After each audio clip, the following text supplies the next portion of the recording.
Nada representa os mistérios do Antigo Egito melhor do que a grande esfinge. Mas como os antigos egípcios construíram esta criatura com corpo de leão e cabeça humana? Esta é a maior estátua já construída no Antigo Egito. Mas quem a construiu e por quê? Quando estava em seu auge, era uma imagem bem colorida, pintada com cores de revistas em quadrinhos.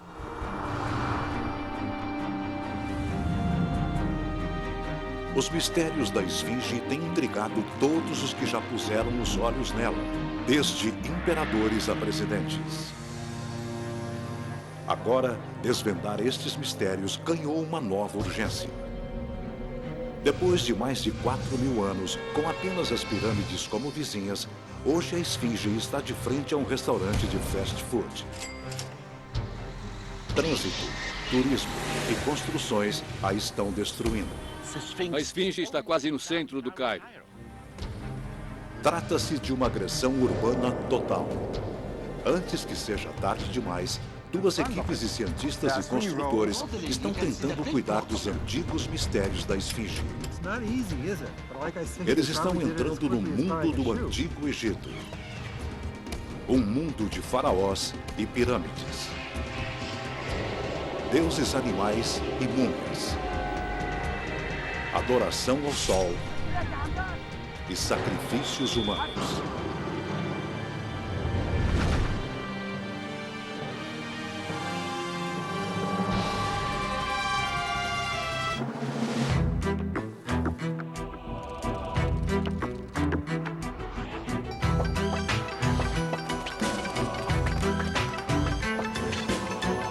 Os enigmas da Grande Esfinge. Patas gigantes maiores que um ônibus se projetam para frente. Uma cauda em forma de chicote se enrola na parte de trás. E seu corpo enorme, cerca do peso de 50 aviões 747, está em posição de agressão.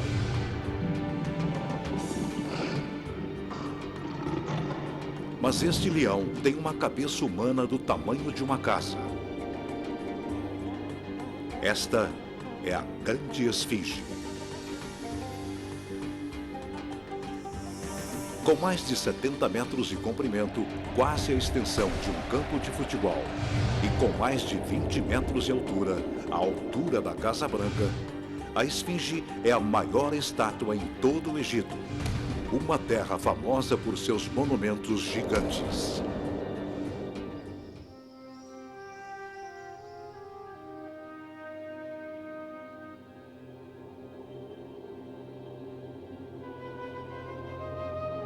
Houve milhares de esfinges em toda a história. Mas esta, a Grande Esfinge, é uma das primeiras. E de longe, a maior já construída.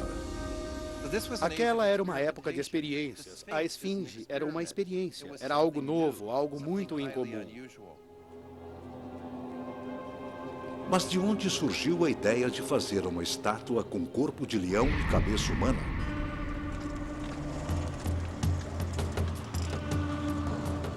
O arqueólogo Gunther Dreyer está vasculhando o deserto de Abydos, cerca de 400 quilômetros ao sul de Gizé e das pirâmides. Ele está voltando ao passado, a Khufu, e ao antigo reinado no início da civilização egípcia, 3.000 anos antes de Cristo. 500 anos antes da construção da Esfinge. Como Gizé, Abydos também é uma cidade dos mortos, mas sem pirâmides. Aqui, os faraós fundadores do Egito estão enterrados embaixo das areias do deserto em complexas sepulturas de lama e tijolos. Hoje, Dreyer está investigando uma dessas sepulturas. A sepultura consiste de 3 câmaras enormes embaixo daquele monte ali.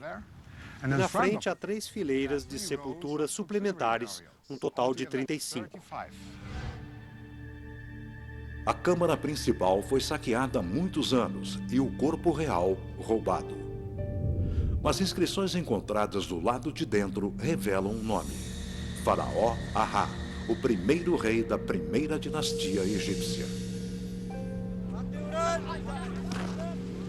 Como faraó, Ra tinha poder absoluto.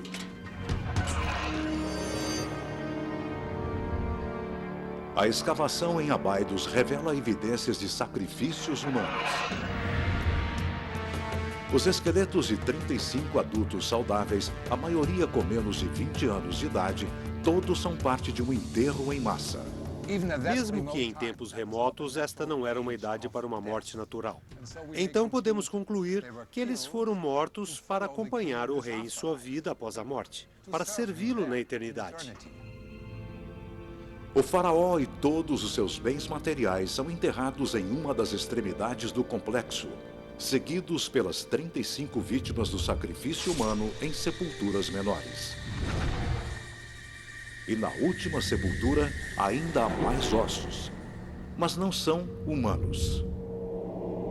Para identificação, eles foram comparados com esqueletos modernos. Descobrimos muitos ossos de animais, principalmente de leões. Foi uma grande surpresa. Vários leões morreram e foram enterrados junto com os adultos, evidência de que eles também foram sacrificados. Mas por que estes leões foram enterrados junto com o faraó? O rei identifica-se com o leão para mostrar seu poder, para expressar seu poder. As escavações de Dryar revelam que os primeiros faraós do Egito tinham um poder enorme, suficiente para comandar um ritual de massacre de dezenas de pessoas. E os sacrifícios com leões forneceram as primeiras pistas para o significado da forma da esfinge. Leões simbolizam o poder do faraó.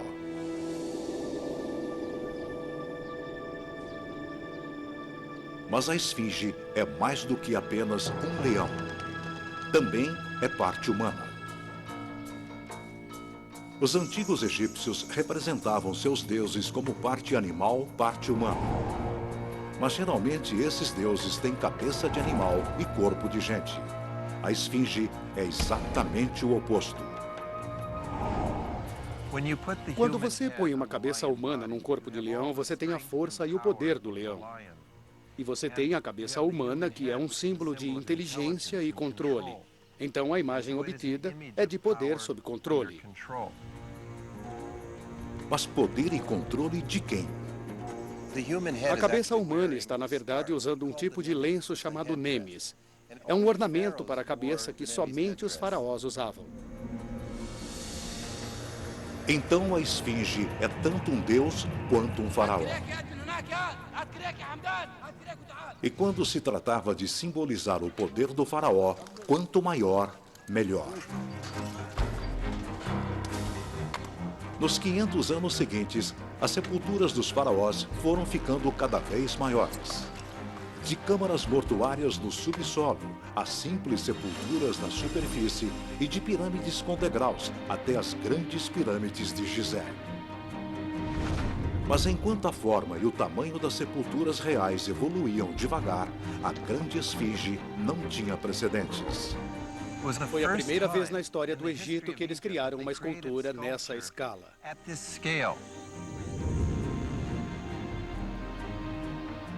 Mas como a esfinge foi criada?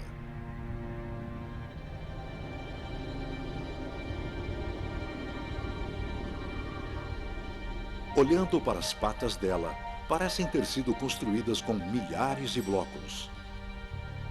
Será que foram construídas como as pirâmides, empilhando-se blocos de pedra? Uma olhada mais de perto revela que a parte superior do corpo e a cabeça foram entalhadas em uma enorme rocha. Isso significaria que foi entalhada com o Monte Rushmore? A pista está na pedra da esfinge e nas rochas ao redor dela.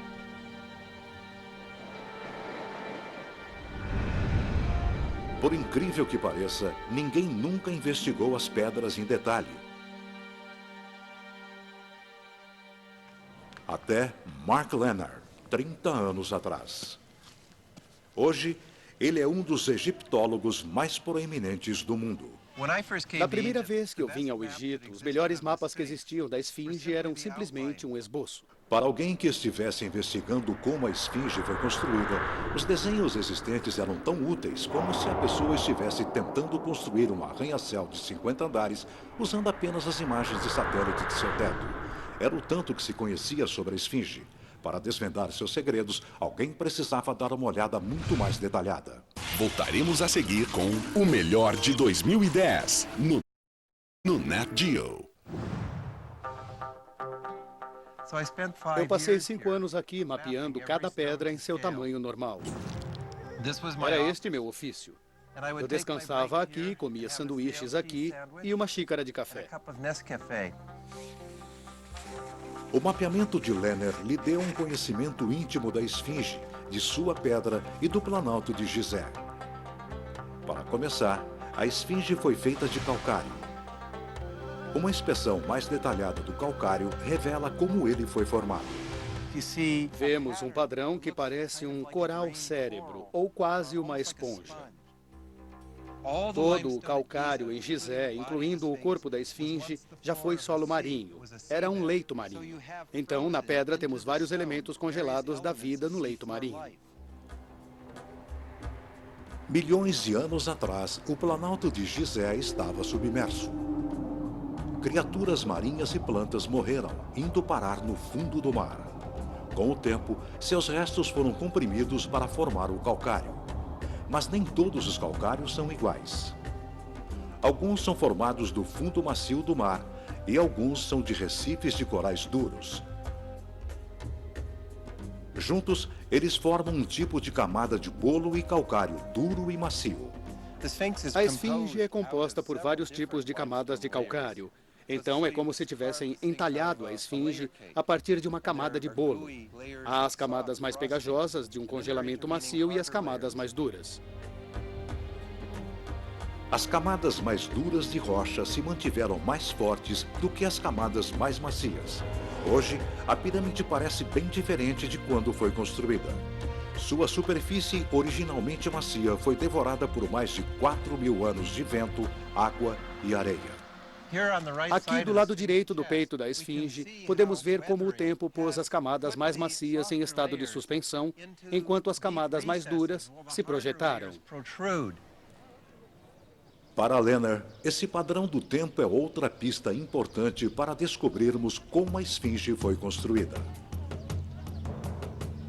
As restaurações recentes obstruem este padrão. Mas fotografias dos anos 20 mostram este padrão claramente de ambos os lados da esfinge. E do lado conhecido como fosso da esfinge. O padrão age como uma pegada. E quando Lerner compara o corpo da esfinge com o lado do fosso da esfinge, o encaixe é perfeito. Temos certeza de que estas são as mesmas camadas de rocha natural que formaram o lado sul do fosso da esfinge. Lerner identifica mais do que apenas aquela rocha, diretamente na frente das patas da esfinge, nas ruínas de uma construção conhecida como o Templo da Esfinge. Ali, nos enormes blocos de pedra que antigamente foram as paredes do templo, ele descobre as camadas familiares das pedras duras e macias que encontrou na esfinge. É possível ver as camadas passando continuamente de um bloco a outro através de muitos blocos que formam as paredes do templo. Esta é uma camada geológica. Depois, temos essa faixa amarela de uma camada geológica mais macia. Mas o que a similaridade entre a rocha da esfinge, do fosso da esfinge e do templo dizem a Lerner sobre como a esfinge foi construída? Os egípcios escavaram um fosso em forma de ferradura, deixando um centro do qual restou um grande bloco, no qual eles entalharam a esfinge. Eles moveram a pedra, às vezes em blocos de centenas de toneladas, para um local mais baixo, para fabricar as paredes do templo da esfinge.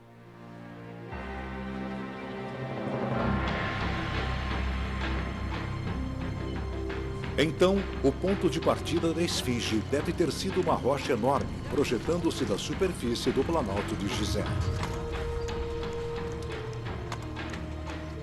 Trabalhadores cortaram uma trincheira ao redor dele, retirando a pedra do poço em grandes blocos. Eles arrastaram os blocos de pedra para construir o templo da esfinge ali perto.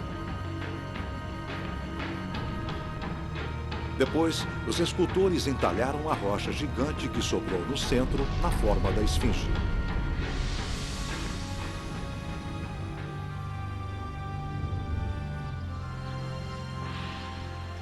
A esfinge foi entalhada da rocha natural original do Planalto de Gizé.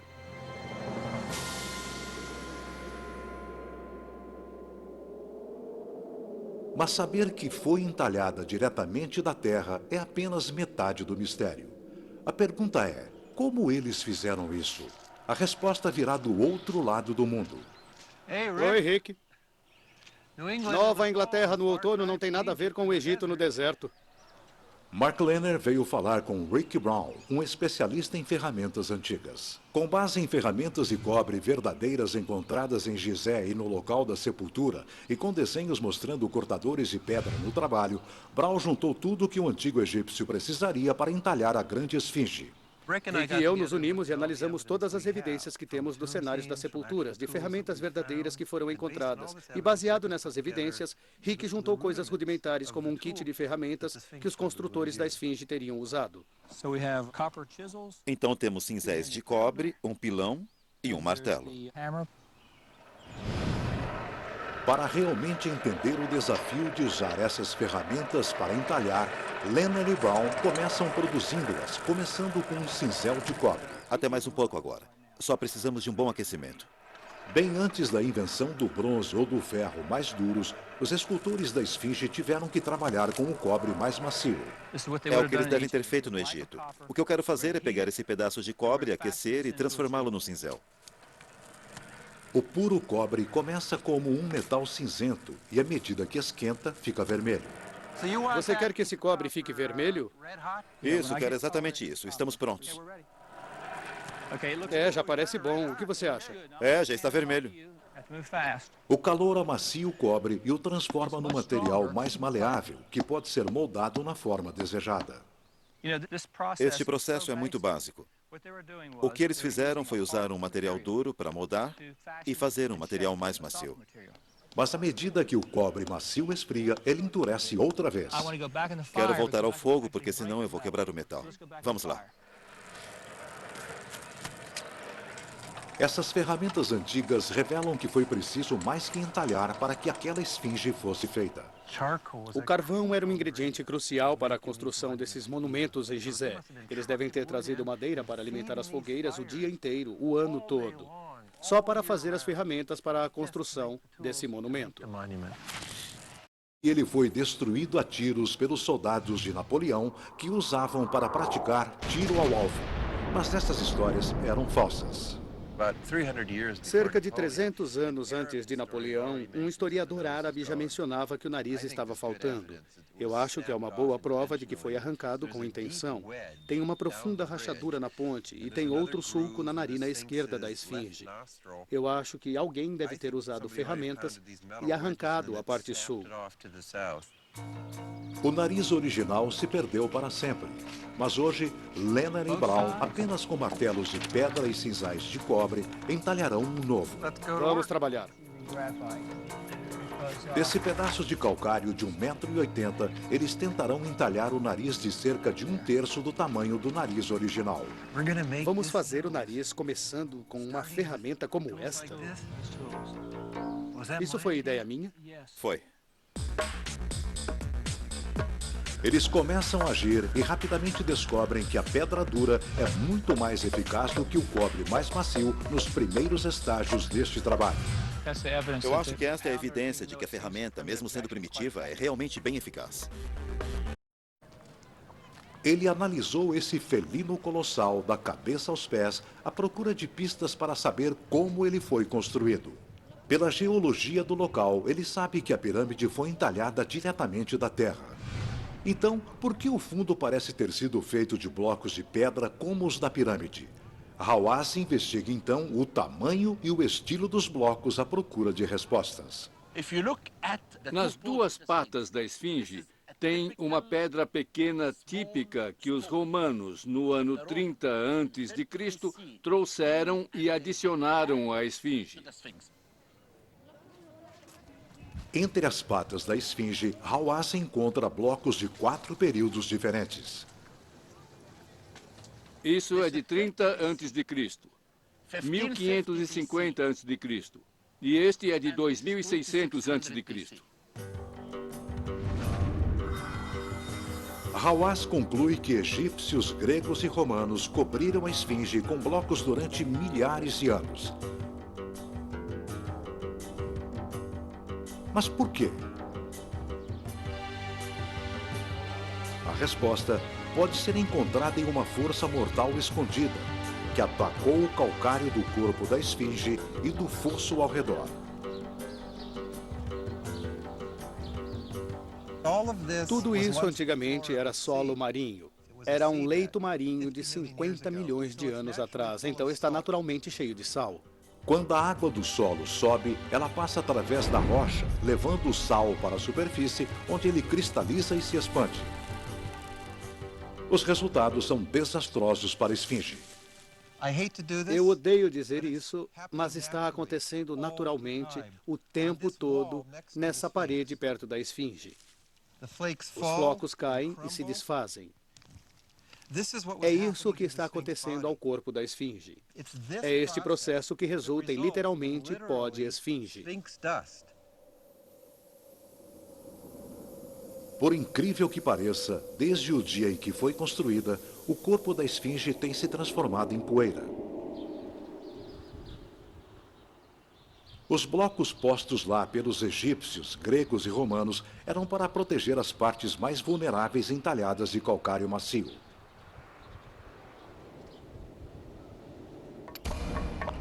Depois de dias de trabalho, seus cinzéis de cobre e ferro, um faraó poderia ter ordenado isso. Mas a pergunta é, qual deles? No Nat Geo.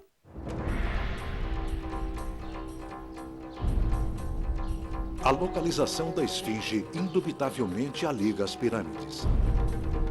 Quem quer que as tenha construído, construiu a esfinge também. O problema é que a esfinge parece estar bem entre as duas pirâmides, construídas por diferentes faraós. A primeira e maior pirâmide foi construída pelo faraó Khufu, que reinou por volta de 2500 a.C. Seu filho Khafre construiu a segunda pirâmide, pouco menor. Rainer Stadelmann, um egiptólogo proeminente, acredita que a cabeça da esfinge represente o faraó que a construiu. Ele comparou então a face da esfinge à face dos faraós na esperança de revelar sua verdadeira identidade.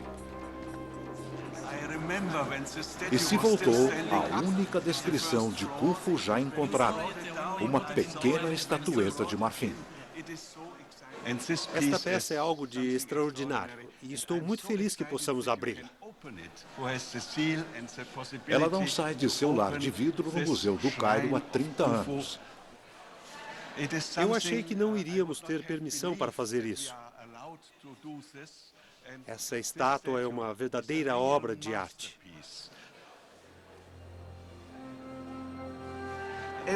Tudo nela foi muito bem esculpido, muito bem detalhado. Podemos comparar esta estátua com a enorme esfinge. A face é, para mim, a mesma face da esfinge. Um rosto quadrado, uma boca pequena e os olhos são protuberantes. Mas também tem uma pista menos subjetiva. Ao contrário do filho dele, Khafre, construtor da segunda pirâmide, Khufu não tinha barba.